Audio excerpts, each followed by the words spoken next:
Oke, sekarang akan aku jelaskan dulu. Yang pertama adalah L-ascorbic acid. Nah, jenis pertama L-ascorbic acid ini merupakan jenis vitamin C yang paling terbukti. Dia tuh well studied, sudah di banyak jurnal yang membuktikan, sudah terbukti anggapannya dia tuh mampu untuk mensintesis produksi kolagen. Nah, ini satu-satunya kemampuan yang mungkin tidak dimiliki oleh jenis vitamin C yang lain gitu kan ya. Jadi L-ascorbic acid ini yang anggapannya dia tuh bisa untuk mensintesis produksi kolagen. Dan dia mampu untuk mengurangi garis halus serta kerutan pada wajah. Jadi membuat kulit kalian menjadi terlihat lebih, bukan lebih muda, ya lebih muda lah anggapannya, terlihat lebih muda. Kemudian dia itu juga kemudian bagus untuk membantu untuk menghaluskan tekstur pada wajah kalian, hebatnya gitu. Jadi bukan yang popeng bakal hilang pasti balik ke atas tuh enggak, cuma dia tuh mampu tuh menghaluskan tekstur kulit sehingga popeng tuh terlihat lebih halus. Nah itu hebatnya vitamin C yang L-ascorbic acid juga itu. Kemudian dia tuh juga memiliki kemampuannya brightening super kuat. Jadi dia tuh merupakan ingredients brightening yang sangat bagus sekali. Mampu untuk mengobati flek hitam, melasma, dan bercak-bercak kehitaman pada wajah. Jadi memang dia tuh kemampuan brightening-nya super bagus. Keempat, dia tuh juga mampu untuk meningkatkan efikasi dari sunblock yang kalian gunakan karena si L-ascorbic acid ini mampu untuk menangkal radikal bebas dari sinar matahari. Jadi gold standard untuk vitamin C adalah L-ascorbic acid. Itu bukan gold standard. Cuma it comes with a price gitu kan ya. Satu, L-ascorbic acid itu sangat susah untuk diformulasikan.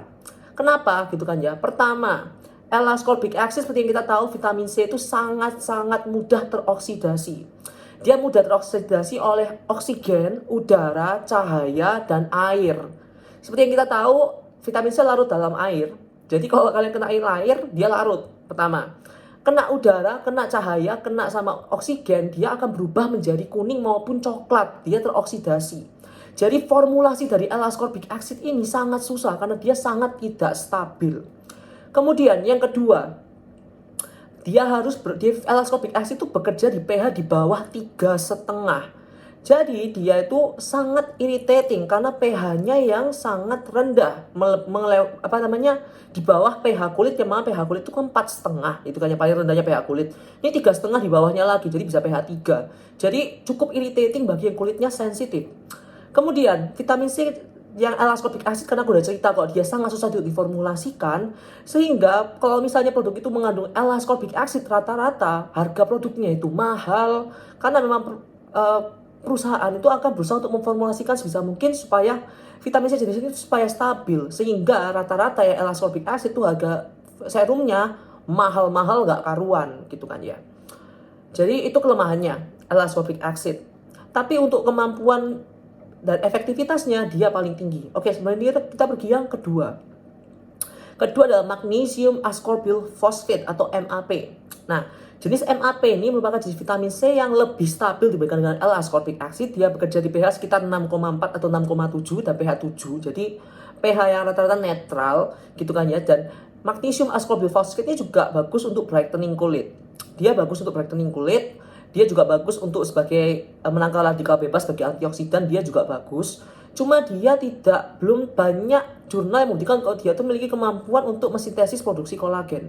Jadi untuk anti-aging dia tidak sekuat L-ascorbic acid dan belum banyak yang membuktikan dia bahkan sekuat L-ascorbic acid dia bahkan. Jadi anggapannya untuk brightening si MAP itu. Kemudian MAP itu rata-rata biasanya produknya dia itu dalam bentuk yang kayak lebih ke arah lotion ya. Jadi teksturnya dia tuh kalau MAP itu lebih ke arah lotion rata-rata. Jadi kalau misalnya untuk yang serum yang benar-benar light itu biasanya akan digunakan sodium ascorbyl phosphate atau SAP. Habis ini kita bahas SAP. Jadi magnesium ascorbyl phosphate itu kelebihannya dia tuh lebih mudah diformulasikan karena dia lebih stabil kan pH-nya. Jadi tidak terlalu sensitif pH dan sensitif seperti kayak L-ascorbic acid. Yang mana jadi harganya bisa lebih murah. Kemudian kita ke nomor 3, magnesium ascorbyl phosphate. Sodium ascorbyl phosphate, SAP. Nah, sodium ascorbyl phosphate ini merupakan jenis vitamin C yang sebenarnya sama lah ya. Jadi dia tuh turunan dari L-ascorbic acid tapi versi sodiumnya. Kalau magnesium ascorbyl phosphate itu turunan dari L-ascorbic acid versi magnesiumnya. Nah, si sodium ascorbyl phosphate ini rata-rata datangnya dalam bentuk serum, gitu kan ya. Dia tuh juga memiliki kemampuan yang bagus sekali untuk brightening, ya kan? Brightening untuk menghilangkan flek-flek hitam dan kawan-kawan itu sudah pasti. Kemudian dia itu hebatnya lagi, satu-satunya yang hebat dari SAP atau sodium ascorbyl phosphate adalah dia tuh terbukti mampu untuk mengurangi jerawat. Jadi bagi kalian yang memiliki jerawat gitu kan dan struggling dengan jerawat, kalian mungkin mau beli produk yang mengandung sodium ascorbyl phosphate karena ternyata dia mampu untuk mengurangi P. acne bacteria dan dia mampu untuk mengurangi oksidasi sebum yang menyebabkan clog pores ataupun menyebabkan jerawat. Jadi dia mampu untuk mengurangi oksidasi sebum dan dia juga mampu untuk menenangkan jerawat yang sedang meradang maupun yang sedang inflamasi. Jadi sodium ascorbyl phosphate malah anggapannya kayak acne spot treatment ya. Jadi you can use it all over your face. Dia bakal mengurangi inflamasi pada kulit kalian dan bagus untuk mengatasi jerawat juga. Jadi it's a very good ingredients. Jadi kalau kalian mau beli yang untuk jerawat, you have to go with sodium ascorbyl phosphate. Jadi kelemahannya memang dia juga tidak terbukti untuk membantu mensintesis produksi kolagen. Nah, kelemahannya dia itu saja sih. Kemudian kita sekarang ke ingredients yang keempat, ada ascorbyl glucoside. Nah, ascorbyl glucoside ini merupakan jenis vitamin C yang oke lah, dia unik gitu kan. Ascorbyl glucoside itu unik dan dia tuh juga kemampuan untuk brightening-nya bahkan lebih bagus dibandingkan dengan MAP maupun SAP. Ada yang ngomong seperti itu, cuma ada yang ngomong juga sama saja gitu kan ya. Jadi aku nggak berani mengklaim terlalu tinggi, jadi aku bakal ngomong kurang lebih sama kayak SAP dan MAP, kelebihan si brightening agentnya. Dia kalau dibilang untuk menahan sinar matahari juga, ya dia antioksidan gitu kan ya. Untuk mensintesis produksi kolagen, nggak bisa sayangnya. Jadi dia lebih ke arah brightening dan untuk menghilangkan flek hitam saja sih. Nah, ascorbyl glucoside juga berada di pH yang kurang lebih 6, 7. Dan bahkan ascorbyl glucoside ini merupakan jenis vitamin C yang mungkin anggapannya lebih bebas ya, dia tuh di pH manapun nggak masalah gitu. Jadi memformulasikannya lebih gampang juga ascorbyl glucoside. Jadi oh iya, aku bakal ngomong nanti aja di akhir-akhir aku soalnya ngomong. Oke, sekarang pokoknya intinya dia itu brightening, oke, ascorbyl glucoside itu.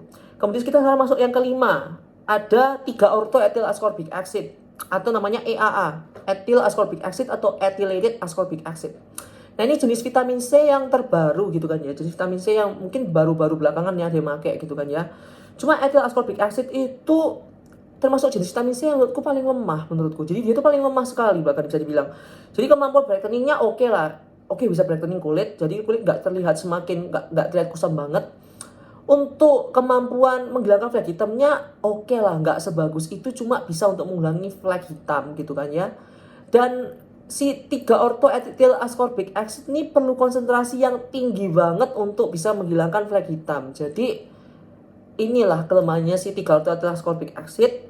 Kemudian dia tidak bisa mensintesis produksi kolagen, itu sudah pasti nggak bisa. Kemudian dia juga bahkan tidak bisa untuk menangkal radikal bebas dari sinar matahari. Jadi anggapannya vitamin C yang paling lemah dan anggapannya vitamin C yang paling murah gitu kan ya. Jadi kalau misalnya kalian lihat produk yang mengandung ethyl ascorbic acid atau 3 ethyl ascorbic acid sebagai produk serum yang harganya mahal, hindarilah, terbohongi kalian. Dibohongi perusahaan, jangan mau. Jadi ini jenis vitamin C yang sebenarnya paling murah dan paling nggak kuat lah anggapannya. Jadi I don't really recommend 3 atau ethyl ascorbic acid sih untuk yang biasa-biasa. Mungkin kalau misalnya kalian agak tinggi 10%, 20%, then it's fine, silakan pakai. Cuma in overall kalau cuma 2%, 1%, 2% nggak bakal guna. Oke, sekarang kita balik ke nomor 6, paling baru, THD, tetrahexyldecyl ascorbat. Nah, namanya susah kan? Ya, THD namanya. THD ini katanya lebih bagus dibandingkan dengan L-ascorbic acid kalau berdasarkan klaim dari perusahaan-perusahaan yang menggunakan THD ini. Nah, si THD ini kelebihannya dia itu satu, dia tuh katanya lebih mudah penetrasi. Tapi nggak juga sih, sama aja kayak L-ascorbic acid. Kedua, kelebihannya dia adalah pH-nya dia agak tinggi, jadi bukan pH 3,5, jadi tidak terlalu irritating di kulit. Kemudian yang ketiga adalah dia lebih efektif daripada jenis vitamin C lain selain L-ascorbic acid. Jadi anggapannya dia dua terkuat anggapannya. L-ascorbic acid, THD bawahnya. Jadi itu kelebihan THD. Kemudian THD itu bisa diformulasikan dengan sangat tinggi persentasenya tanpa kamu khawatir untuk kulitmu iritasi. Enaknya THD itu. Kelemahannya, oh iya, apakah THD bisa untuk mensintesis produksi kolagen? Ini masih dalam tahap pembuktian. Jadi belum banyak jurnal yang membuktikan kalau dia memang anti-aging door gitu kan ya. Cuma Ada mulai beberapa jurnal yang membuktikan kalau dia bisa untuk sintesis produksi kolagen. Cuma tentu saja tidak akan seefektif L-ascorbic acid. Jadi jangan terlalu berharap banyak. Kelemahannya adalah THD ini merupakan jenis vitamin C yang jarang orang pakai, jarang diformulasikan. Jadi kalau misalnya ada yang menggunakan THD itu rata-rata merek skincare yang mahal. Contohnya Peter Thomas Roth ataupun Sunday Riley, itu harganya di atas 1 juta semua. Jadi tetap mahal anggapannya. Kalau harga yang harga beda-beda dikit sama L-ascorbic acid, pilih L-ascorbic acid karena lebih kuat, lebih efektif dibandingkan dengan THD. Cuma kalau kulit kalian sensitif, silahkan pergi yang ke THD saja. Oke, jadi jenisnya vitamin C aku udah jelaskan 6. Sekarang kita akan mulai ke kesimpulannya. Untuk vitamin C yang paling efektif, nomor 1 adalah L-ascorbic acid, kedua THD, ketiga MAP dan SAP serta ascorbyl glucoside, keempat adalah 3 orthoethyl ascorbic acid untuk masalah efektivitas. Untuk masalah sintesis produksi kolagen yang bisa cuma L-ascorbic acid sama tetrahexyldecyl ascorbat THD. Kalau kulit kalian acne prone skin, SAP, silakan pergi ke SAP. Kalau misalnya kalian mencari produk yang untuk brightening in overall, ya kalian bisa pakai. Saya cuma membuat brightening doang nih ya, kalian nggak perlu splurge banyak uang. Silakan kalian pergi ke SAP, MAP, ascorbyl glucoside ataupun 3 orthoethyl ascorbic acid, silahkan kalian pakai. Itu bisa kalian coba. Nah, kalau misalnya kalian mau yang anti-aging murni, silahkan pergi ke vitamin C. Oh ya, kalau misalnya kalian acne prone skin, hindari jenis vitamin C yang lain yang mungkin mengiritasi kulit kalian dan pakailah SAP. Cuma kalau kalian sudah terbiasa pakai vitamin C dan tidak masalah, then it's fine. Nah, untuk sekarang aku akan membuktikan jenis produknya. Aku punya ini, Kiehl's Powerful Strength Line Reducing Concentrate, ini 10,5% L-ascorbic acid. Kemudian aku punya ini, RH True White Vitamin C plus Peptides, ini 10% ethyl ascorbic acid. Kemudian aku juga punya Naturium Vitamin C Complex Serum, ini SAP, tapi nggak tahu berapa persen, ketebalanku 10%. Di antara tiga ini, kemampuan brightening-nya udah pasti kelihatan tuh ini. Ini kamu sekali pakai kelihatan. Dan juga aku ngerasa bopengku semakin menaik. Jadi bopengku semakin halus. Teksturnya loh ya menurutku. Aku ngeliat dulu bopengku lumayan dalam. Ini teksturnya mulai agak naik. Hebatnya tuh seperti itu. Kemudian kalau untuk masa irritating, iya ini cukup irritating. Karena dia pH-nya rendah. Dan dia ini tidak stabil itu, karena aku udah bilang dia tidak stabil, jadi dia diformulasikan dengan waterless formula, nggak ada airnya, jadi dia tuh bahan utamanya propylene glycol sama dimethicon. Jadi dia silicone based banget, rasanya kayak primer ataupun foundation kulit, jadi nggak enak teksturnya, tapi aku udah terbiasa jadi nggak masalah. Cuma untuk masalah strongan ini strong banget coy, jadi very effective. Bekas jerawat kok kayak hitam gitu cepet banget hilangnya pakai ini. Beneran aku gak bohong, sumpah. Cepet hilangnya pakai ini. Mudarnya cepet. Dan aku ngerasa kayak kulitku in overall lebih plump, lebih kenyal, dan lebih halus. Jadi wow banget. Kalau misalnya si 3 orthoethyl ascorbic acid ini, ya ini gak berapa kelihatan sih jujurnya. Aku pakai ini kayak ngerasa kayak oke lah. Dia lebih bright, kulitku lebih glowing, iya. Cuma untuk masa bekas agak lama hilangnya. Jadi oke lah. Kalau Naturium ini sodium ascorbyl phosphate, aku merasa malah jerawatku yang terbantu pakai ini. Jadi jerawat tuh malah kayak lebih cepet kempes, lebih gak berjerawatan pakai ini. Cuma untuk brightening ataupun untuk menghilangkan bekas-bekas jerawat hitam gitu ya nggak berapa efektif. Lebih cepat dibandingkan ini, tapi tidak secepat Kiehl's. Nah, sekarang ke harga. Ini yang akan membedakan tiga ini. L-ascorbic acid 1.490.000 untuk 75 ml, 1,5 juta. Untuk sodium ascorbyl phosphate 30 ml Naturium Vitamin C Complex Serum ini 500.000. Untuk RH Vitamin C Peptides 20 ml harganya 180.000. Terbukti dari jenis vitamin C yang digunakan, kalau misalnya ya ini loh harganya berbeda jauh at a very different price point. Karena 3 orthoethyl ascorbic acid merupakan vitamin C yang murah dan gampang diformulasikan. Jadi harganya harusnya murah. Kalau misalnya kalian lihat 3 orthoethyl ascorbic acid harganya mahal, kalian itu ditipu. Kalau misalnya kalian lihat L-ascorbic acid harganya mahal, ya udah pasti karena formulasinya susah.